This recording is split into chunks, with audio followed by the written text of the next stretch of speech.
Hi, my name is Jessica and I want to introduce you to some of my friends. They are called the Centre for Tea and Zoology, and they travel all over the world looking for new species of animals. Some of the things they look for you and I might call monsters. They're the giant eels that they believe live in Loch Ness, and they're 8 men that they have hunted for 3 times in the Indonesian island of Sumatra. Other creatures that they work with might seem less exciting, like these cockroaches, which are so newly discovered that they haven't even got a scientific name. They've been to Guyana in South America looking for giant snakes and some peculiar red-faced dwarfs. They've been to Russia looking for wild men. They've been to Puerto Rico, which is an island in the Caribbean, looking for the chupacabra, which is a strange creature looking a bit like a kangaroo, but with spikes down its back. They've been to the Gambia in West Africa looking for dragons. They've been to the Gobi Desert in the middle of Mongolia looking for something called the death worm. They've been to Texas looking for bright blue dogs that haven't got any hair. They've hunted Bigfoot in Canada, lake monsters in Scotland.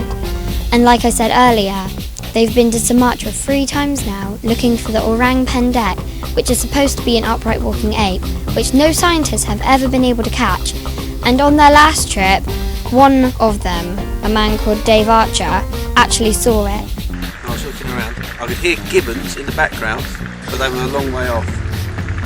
I looked around, he kept pointing, I couldn't see, and I said, well, I've got this laser pen. And I said, if I point this laser pen, point it out, and he held my hand so he got the point, and I looked down, there, hanging on the side of the tree, was an ape the size of a chimpanzee. But they even do work here in North Devon.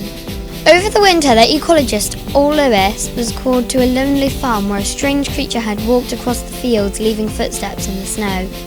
As well as their expeditions, they do work with schools, community groups, and they're even making a film with my big sister, which tells the story of her project to solve the mystery of the big cats, which live in our local woodlands. Of course, I'm the real star, but we better not let her know that. They are also the world's biggest publishers of books on cryptozoology, and if you didn't know, that's the study of unknown animals. And they publish a lot of books no mainstream publisher would touch. Why, you may ask? Because they do what they do because they think it's worth doing, and not in order to make money, which I think you'll agree is a pretty good thing to do. The thing that is most amazing about all this is that they live and work in Wolseley, a little village just outside Bideford in North Devon.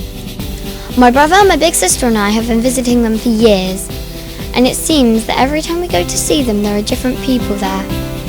We've met scientists, zoologists and explorers from all over the world, and the one thing that they all have in common is that they tell us really exciting stories about their adventures in deserts, in jungles and in mountains.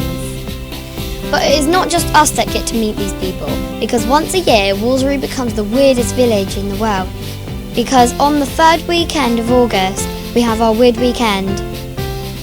People from all over the world come to Wolseley to hear lectures, watch films and meet famous scientists, researchers and explorers. It's a weekend where you see old friends and make new ones. And you know what's the best? If you're under 16, you get in for free, and there's a special big discount for people who live in the village. Now you might wonder why I'm telling you this. It's because we at the CFZ really need your help, and as you all know, we're in the middle of the worst recession for many years, and the CFZ are finding it a real struggle to survive.